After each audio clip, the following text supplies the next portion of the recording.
Guys, welcome to my channel smiley Monica vlogs. Shirdi vlogs కోసం అందరూ wait చేస్తున్నారని తెలుసు. లేట్ అయినందుకు సారీ. మంచిగా అందరం భోజనం చేసేసి శని షింగ్నాపూర్ అయితే స్టార్ట్ అయిపోయాం. కొంచెం దూరం వెళ్ళంగానే మా డ్రైవర్ గారు సడన్గా వెహికల్ ఆపారు. ఏంటా అని చెప్పి దిగి చూస్తే ఇక్కడ ఎద్దు చెరుకు రసం తీస్తుంది. మీరే చూడండి నాతో పాటు. ఆ ఎద్దు దాని మీద పెట్టుకొని దాన్ని తిప్పుతూ ఉంటే అందులోంచి చెరుకు రసం వస్తుందన్నమాట. టేస్ట్ ఎలా ఉంటుందో చూడడం కోసం అందరం తలో గ్లాస్ అయితే తీసుకున్నాం. గ్లాస్ వచ్చి 30 రూపాయలు పడింది. నా ఎక్స్ప్రెషన్ చూస్తే మీకే అర్థమైపోతుంది టేస్ట్ ఎలా ఉందో. బాగుంది. మంచిగా అది తాగేసి అక్కడున్న ఉయ్యాలలు ఉన్నాయి.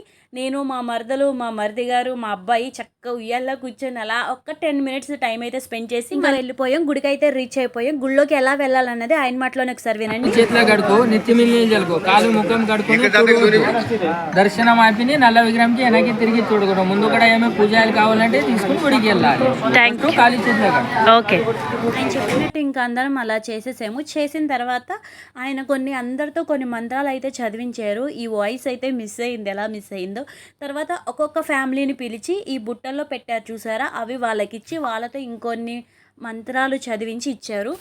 ఇందులో ఈ బుట్టలో ఉన్నవి మనం గుడిలోకి ఒక్కొక్క స్టెప్ బై స్టెప్ అందులో ఒక్కొక్కటి చేసుకుంటూ వెళ్ళాలి. వీడియో చూస్తే పూర్తిగా మీకే అర్థమవుతుంది. గుడిలోకి అయితే వెళ్ళిపోతున్నాం. ఇంకా గుడి మటుకు చాలా బాగుంటుంది. మిస్ అవ్వకుండా ఎండింగ్ వరకు చూడండి. గుడి ఎంత అందంగా ఉంటుందో. నిజంగా ఆ ఆర్కిటెక్చర్కి అయితే నేను పాదాభివందనం చేస్తానండి. ఎంత బాగా నచ్చిందో నాకైతే గుడి. చూసిన తర్వాత మీరే ఖచ్చితంగా కమెంట్ చేస్తారు. ఇంకా జనాలు చూసారుగా ఎలా ఉన్నారో. అసలు ఖాళీ లేదు, ఫుల్ రష్గా కూడా ఉంది గుడి. చాలామంది దర్శించుకోవడానికి వచ్చారనమాట. ఆయన్ని చూసి మీరు ఎవరు అనుకుంటున్నారో కమెంట్ చేయండి. మీకు వీడియో క్లారిటీగా కనిపిస్తుందా లేదో నాకు తెలిసి కొంచెం ఇక్కడ ఫాస్ట్ అయినట్టుంది. ఆయన ఛత్రపతి శివాజీ గారు. జనాలు వెళ్ళడానికి కూడా ఎక్కడా కూడా కొంచెం కూడా ఇబ్బంది లేకుండా చాలా సౌకర్యంగా ఉంది. ఎటువంటి ఎండ వాన ఏమీ కూడా మనకి ఎఫెక్ట్ అవ్వడానికి లేదు. చూసారుగా రూఫ్ ఎలా ఉందో. ఇంకా కొంచెం ముందుకు వెళ్ళంగానే ఇక్కడ ఒక స్థూలం ఉంది కదా, ఆ ఆకులతో అల్లిన దండ అక్కడ వేసేసి ఆ నల్లగుడ్డ దానికి స్థూలానికి ఇట్లా గుచ్చేయాలన్నమాట. ఇది ఒక ఫస్ట్ ప్రాసెస్. కొంచెం దూరం వెళ్ళిన తర్వాత కొబ్బరికాయని భార్యాభర్తలు ఇద్దరు చుట్టూ 3 సార్లు తిప్పి అందులో వేయాలి. మళ్ళీ ఇంకొంచెం దూరం వెళ్ళాక ఇక్కడ ఒక నెట్ ఉంటుంది. మనం తీసుకెళ్ళిన నూనెని అందులో వేయాలి. అది అక్కడ స్టోర్ చేస్తారు వడకట్టేసి. ఆ నూనెని నెక్స్ట్ డే శనీశ్వరికి అభిషేకం చేస్తారంట. మేము అడిగితే అక్కడ ఉన్న వాళ్ళు మాకు ఇలా అని చెప్పారు. ఇంకా క్యూ లైన్లోకి వెళ్ళిపోయి ఆయన్ని దర్శించుకుంటూ ముందుకైతే నడుస్తున్నాం. జనాలు చూసారుగా ఎలా ఉన్నారో. క్యూ లైన్ అయితే అలా ఉంటుంది. తర్వాత క్యూ లైన్ దాటి కొంచెం ముందుకు వెళ్ళిన తర్వాత అక్కడ ఒక హోమగుండం అయితే ఉంటుంది. అందులో మనకు బుట్టలో కొన్ని అగరొత్తులు, కొన్ని ధూపారాధనకు సంబంధించినవి పెట్టి ఇస్తారనమాట. అవన్నీ కూడా ఆ హోమగుండంలో వేసేసేయాలి. తర్వాత కొంచెం ముందుకు వెళ్ళిన తర్వాత మనకిచ్చిన బాస్కెట్లో ఇనుముకు సంబంధించిన 2 రకాల కాయిన్స్ లాంటివి అయితే ఉంటాయి. వాటిని మనం 3 సార్లు మన బాడీకి టచ్ చేసి ఆయన పాదాల దగ్గర వదలాలంట. సారీ, ఆ క్లిప్ అయితే మిస్ అయింది. ఇంకొక ముఖ్యమైన విషయం ఏంటంటే శనీశ్వరుడి గుడిలో ఎక్కడ కూడా హుండీ అయితే నాకు కనిపించలేదండి. ఏంటి అని అక్కడ వాళ్ళని ఆరా తీస్తే శనీశ్వరుడికి డబ్బులు అనేది దానం చేయరంట. కేవలం ఇనుము, ఐరన్ మాత్రమే దానం చేస్తారని అక్కడ ఉన్న వాళ్ళు అయితే చెప్పారు. ఇప్పుడు గుడి మొత్తం మీకు అయితే చూపిస్తాను చూడండి. నిజంగా నేను ఫస్ట్లో మీకు చెప్పినట్టు ఆ ఆర్కిటెక్చర్కి అయితే మనం నిజంగా నమస్కారం చేసుకోవచ్చు కదా. ఎంత ఆహ్లాదకరంగా ఉంది అంటే అడుగడికి కూడా కళ్ళు చెదిరిపోయినాయండి ఆ గుడిని చూడడానికి. నిజంగా ఈ దృశ్యాన్ని నాతో పాటు 10 మందికి చూపిస్తున్నందుకు చాలా సంతోషంగా ఉంది. మనలాంటి చాలామంది మిడిల్ క్లాస్ వాళ్ళు అంత దూరం అంటే వెళ్ళి చూడలేరు కదా. అందుకని కావాలనే కష్టమైనా సరే ఈ వీడియోని అయితే తీయడానికి ముందడుగు వేశాను. ఫైనల్గా గుడి మొత్తం అయితే చూపించేస్తున్నాను చూడండి.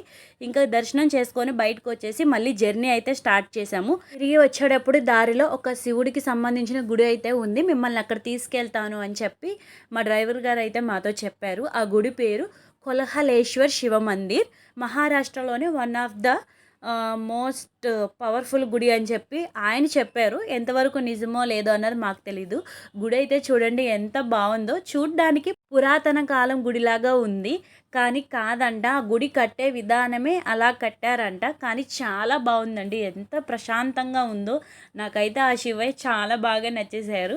అక్కడ ఒక పెద్ద గంట ఉంది. మా ఫ్యామిలీ మెంబర్స్ అంతా ఆ గంటను కొట్టడానికి స్టంట్లు అయితే చేస్తున్నారు. మా అబ్బాయితో కొట్టించడానికి వాళ్ళ నాన్న బాగా ప్రయత్నిస్తున్నాడు అనమాట. ఎట్టకేళ్ళకి గంట అయితే కొట్టేసి లోపలికి అయితే వెళ్ళిపోయాం. ఎంట్రన్స్ చూడండి ఎంత బాగుందో కదా. లోపలికి వెళ్ళి ఇప్పుడు మీకు నందీశ్వరిని చూపిస్తాను. చాలామంది గుడిలోకి వెళ్ళే ముందు మన కోరికల్ని ఆ నందీశ్వరుని చెవిలో చెప్పిన తర్వాతే వెళ్ళి శివయ్యని దర్శించుకుంటారు. ఎందుకో మీకు తెలుసా? తెలిసినట్టయితే కమెంట్ చేయండి. నాకు తెలిసినంత వరకు మన కోరికల్ని ఆయన దగ్గర చేర్చడానికి నందీశ్వరుడికి అలా చెప్తారని అనుకుంటున్నాను. లోపలికైతే వెళ్ళిపోయాం. ఆ శివలింగాన్ని చూడండి ఎంత బాగున్నారో కదా! అలంకరణతో మనసుకి చాలా ఆహ్లాదకరంగా, చాలా పీస్ఫుల్గా అనిపించింది. ఆయనకైతే అలా దగ్గరగా వెళ్ళి అలా నమస్కరించడం నేనైతే ఇన్ని ఇయర్స్‌లో ఇదే ఫస్ట్ టైం. మనం ఏ శివుడి గుడికి వెళ్ళినా కూడా శివయ్యని మన చేతులతో ముట్టుకోనివ్వరు కదా! కానీ ఇక్కడైతే అలా కాదు.